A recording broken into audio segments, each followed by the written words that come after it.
कक्षा 11वीं की लेखा शास्त्री क्लास में आपका बहुत स्वागत है बेटा। आज अपन पढ़ेंगे बेटा मूल्यह्रास, प्रावधान एवं संचय। मूल्यह्रास एवं प्रावधान और संचय पढ़ेंगे बेटा। तो सबसे पहले मूल्यह्रास क्या होता है? तो मूल्यह्रास होता है व्यवसाय में स्थायी संपत्ति का उपयोग करने से उसके मूल्य में जो कमी होती है उसे ह्रास कहते हैं। मतलब जो व्यवसाय करते हैं, जो व्यवसाय होता है बेटा, उसकी जो स्थायी संपत्तियां होती हैं, भवन, भूमि, रोकड़, फर्नीचर, मशीनरीज, ये सब, उनमें जो उनके मूल्यों में जो कमी आती है उसे अपन कहते हैं ह्रास। ह्रास स्थायी संपत्तियों पर अपलिखित किया जाता है। जो ह्रास होता है वो स्थायी संपत्तियों पे क्या किया जाता है? अपलिखित किया जाता है। इसमें ह्रास मतलब जो होता है स्थायी किस्त पद्धति का एक सामान्य, मतलब जो एक समान प्रतिवर्ष में होता है वो होता है। फिर घटती किस्म पद्धति में ह्रास की गणना प्रतिवर्ष समाप्ति के जो पुस्तक मूल्य होते हैं, मतलब जो पुस्तक मूल्य होते हैं उस पर ही खाते में जो होते हैं उसमें अंकित किया जाता है। स्थायी किस्त पद्धति के ऋतु रेखा पद्धति भी कहते हैं। ह्रास का एक अपलिखित व्यय भी होता है, जो मतलब ह्रास जो होता है उसका एक अपलिखित क्या होता है? व्यय होता है। खातों में ह्रास का आयोजन करने से लाभांश के लिए उपलब्ध लाभ की राशि घट जाती है और अत्यधिक मूल्य क्या होता है? ह्रास व्यवसाय के नगद लाभ को क्या करता है? प्रभावित करता है।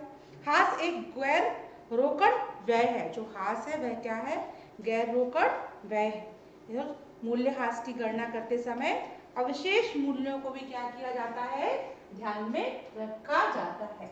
तो बेटा मूल्य ह्रास और प्रावधान मतलब जो होता है उसको बेटा मतलब उसके हिसाब से आप बेटा परीक्षा की दृष्टि से छोटे छोटे क्वेश्चन हैं आपके लिए।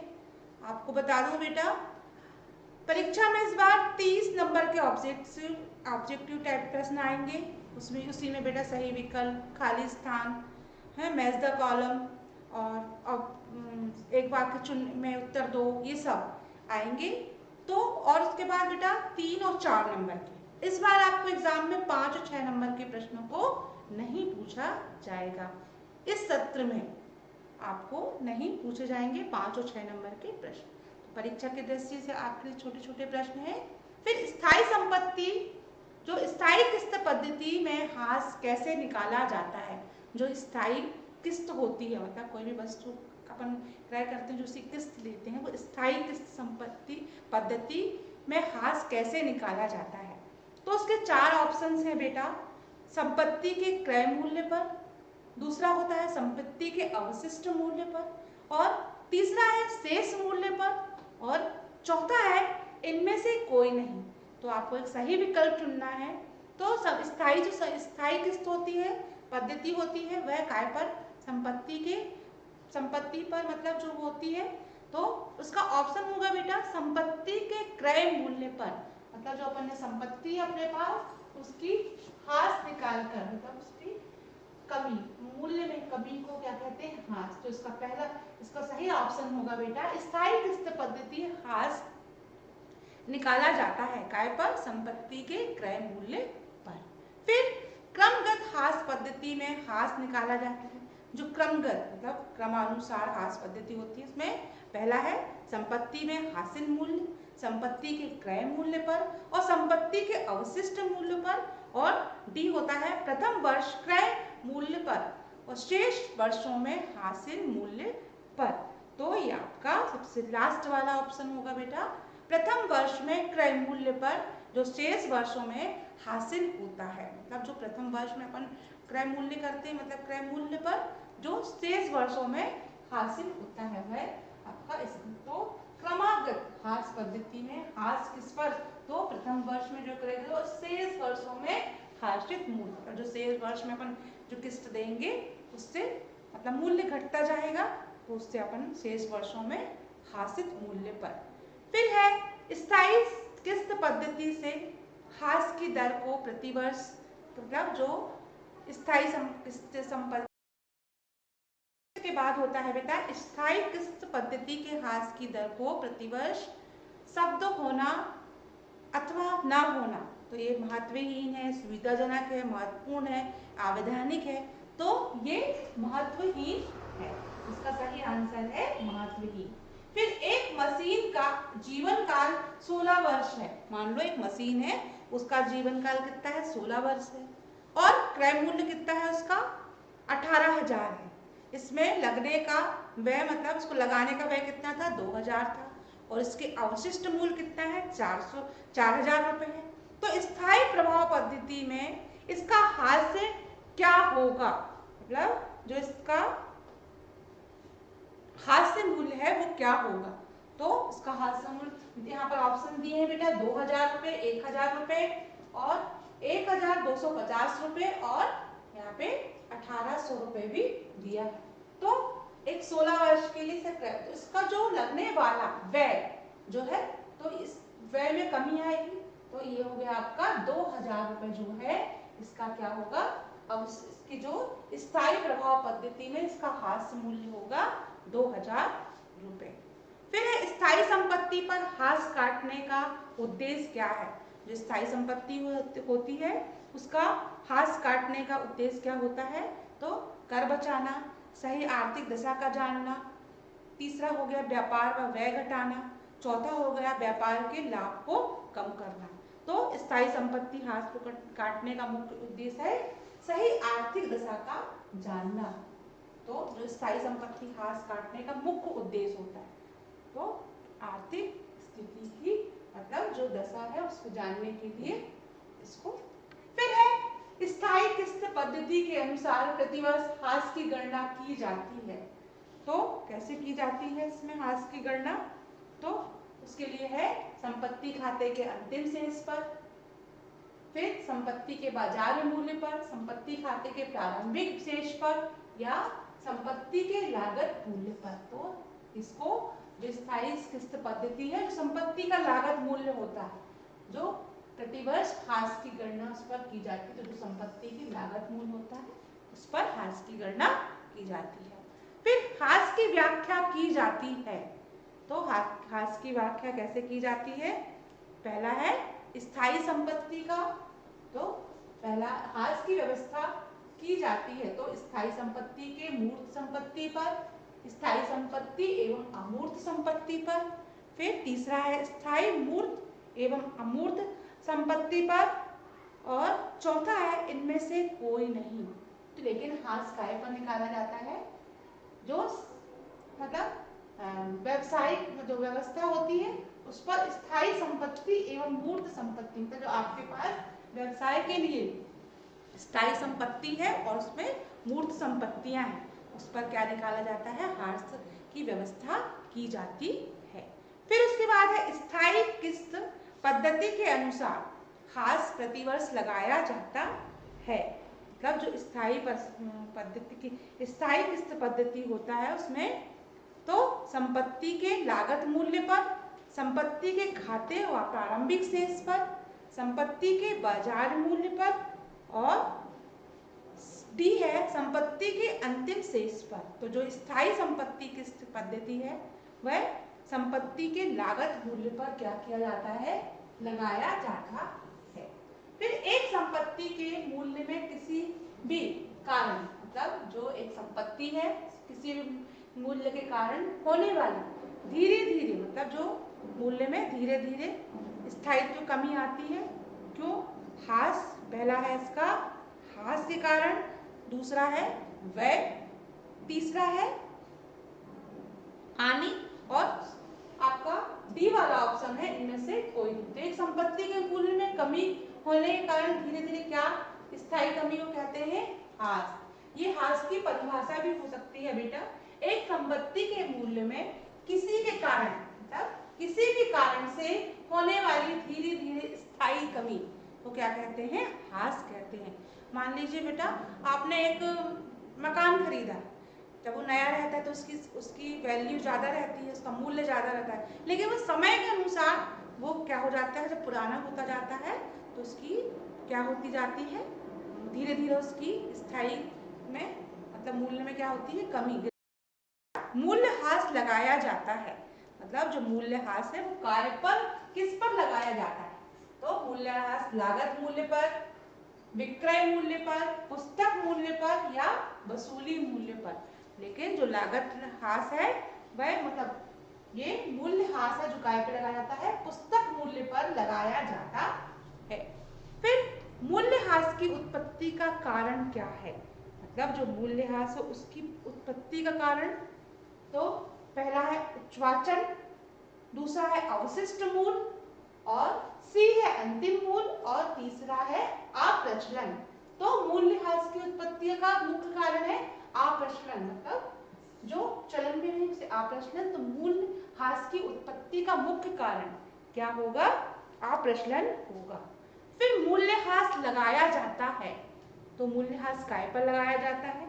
तो ऑप्शन है लाभ हानि की दशा में, बी है लाभ हानि की दशा में, सी है लाभ या हानि की दशा में, और फिर डी है व्यापार के समापन पर। तो आपका मूल्यह्रास लगाया जाता है लाभ या हानि की दशा में। अगर लाभ हो रहा है या हानि हो रहा है तो उस दशा में मूल्यह्रास लगाया जाता है। संपत्ति का लागत मूल्य माइनस अवशिष्ट मूल्य प्लस संपत्ति का जीवन काल वर्ष इक्वल, तो इसका क्या होगा? संपत्ति का मूल्य जो संपत्ति की लागत है उससे माइनस, फिर है अवशिष्ट मूल्य, उस अवशिष्ट मूल्य में धन करेंगे संपत्ति का जीवन काल। तो उसके ऑप्शन है ह्रास, हानि, ए मतलब ए ऑप्शन में है ह्रास, बी ऑप्शन में है हानि, सी में है संपत्ति के मूल्य में कमी, तो और डी है इनमें से कोई नहीं। तो संपत्ति का लागत मूल माइनस अवशिष्ट मूल प्लस संपत्ति का जीवन काल का वर्ष, तो इसका सही ऑप्शन है ह्रास। तो इसके बराबर आएगा यहाँ पर ह्रास।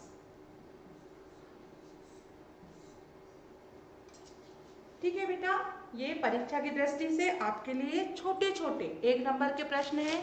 आप इनको किताब में देखेंगे और समझेंगे।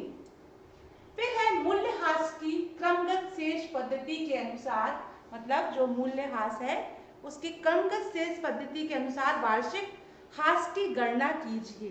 तो उसमें क्या आएगा? बढ़ते हुए लागत के मूल्य पर, घटते हुए लागत शेष पर, फिर सदैव लागत मूल्य पर, और इनमें से कोई नहीं। तो इसका आएगा घटते लागत, मतलब जो घटती लागत शेष है उस पर मूल्यह्रास को क्रमागत पद्धति से अनुसार वार्षिक मूल्यह्रास की गणना करेंगे। फिर है भूमि का उपयोगी जीवन काल होता है, मतलब जो भूमि का जीवन उपयोगी काल होता है स्थिर, असीमित, सीमित, इनमें से कोई नहीं। तो भूमि जो होती है उसका जीवन काल कैसा होता है? असीमित। आप मान के आप खुद सोचो, जो भूमि होती है उसका जीवन काल कैसा है? असीमित है।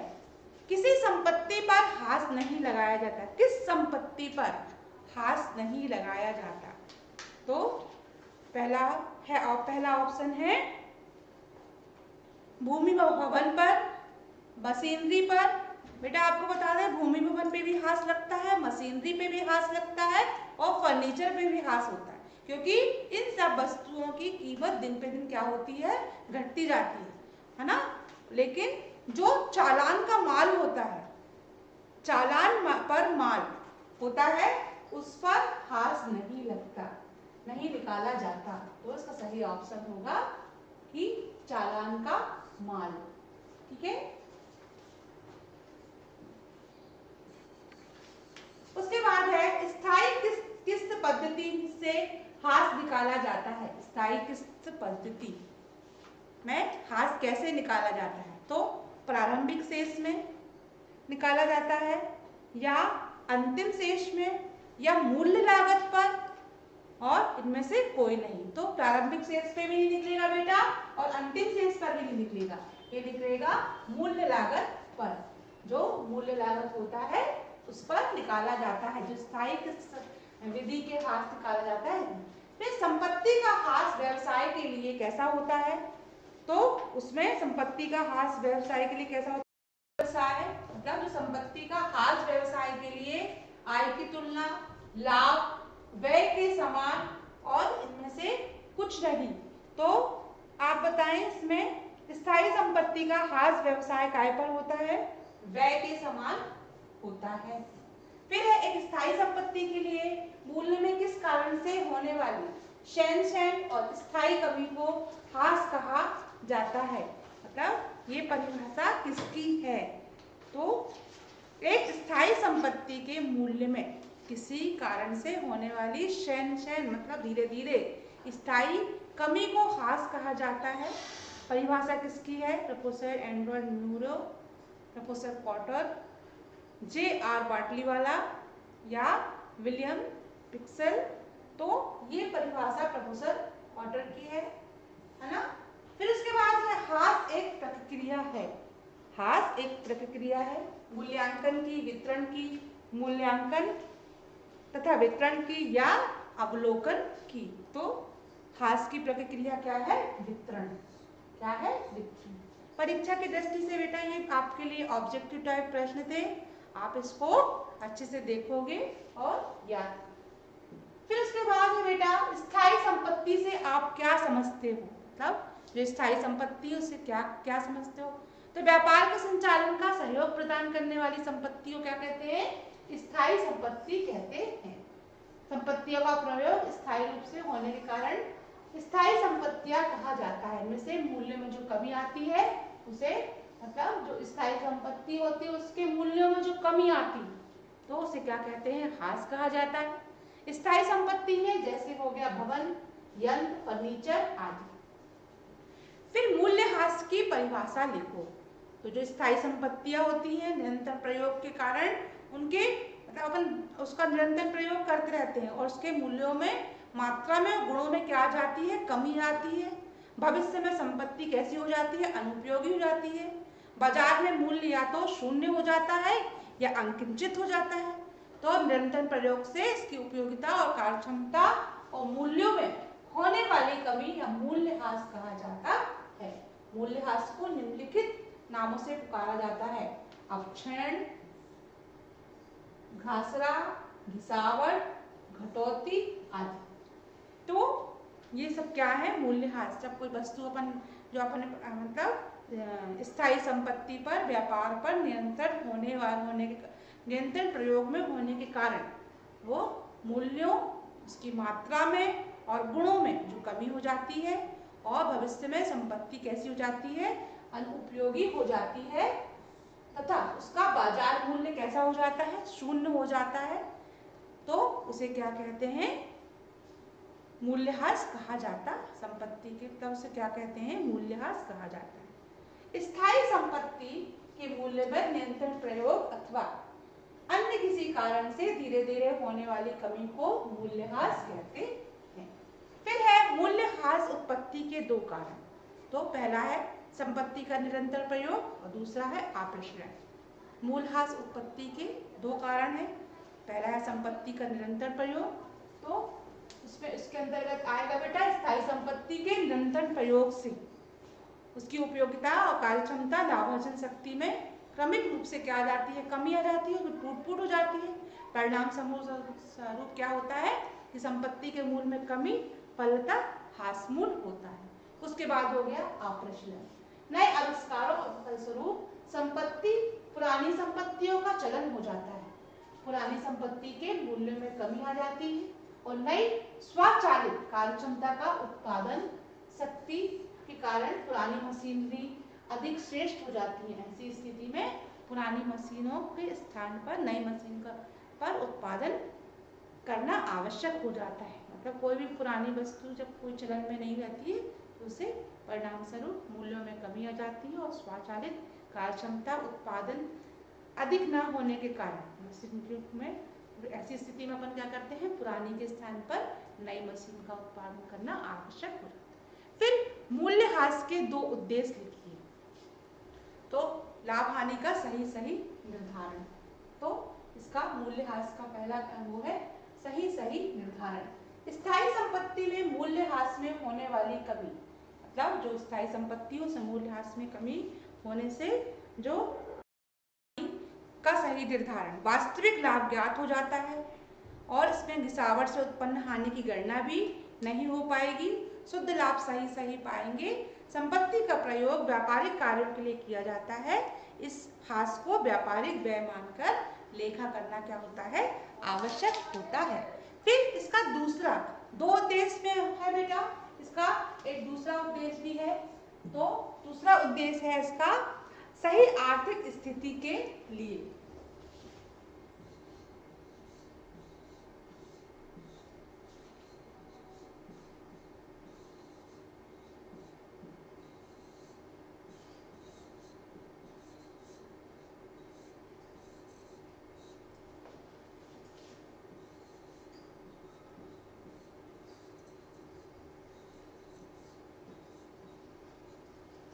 इसका दूसरा उद्देश्य है सही आर्थिक स्थिति के लिए।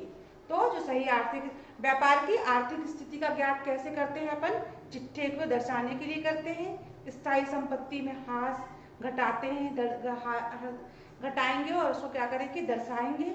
इसके बाद व्यवस्था की जाएगी। व्यापार में चिट्ठा सुदृढ़ आर्थिक स्थिति का क्या रहे, स्थिति को क्या करता है, बताता है। मशीनरी संपत्ति, पुराने भवन में होने वाली कमी, कीमत में कमी, इसके लिए मूल्यों में कमी होती है। इस व्यवस्था को हास के रूप में इसको क्या करते हैं, इसलिए इससे मूल्य की कमी की व्यवस्था को अथवा हास मूल्य के रूप में क्या करते हैं, गणना की जाती है। तो ये हो गए मूल्य हास के दो प्रमुख उद्देश्य। पहला है लाभ हानि का सही निर्धारण, दूसरा है सही आर्थिक स्थिति के लिए। तो बच्चों ये परीक्षा की दृष्टि से आपके लिए छोटे छोटे प्रश्न थे। आपका ये मूल्य प्रावधान एवं संचय, इस पाठ से आप इनको याद करोगे और कॉपी में लिखोगे। धन्यवाद बच्चों।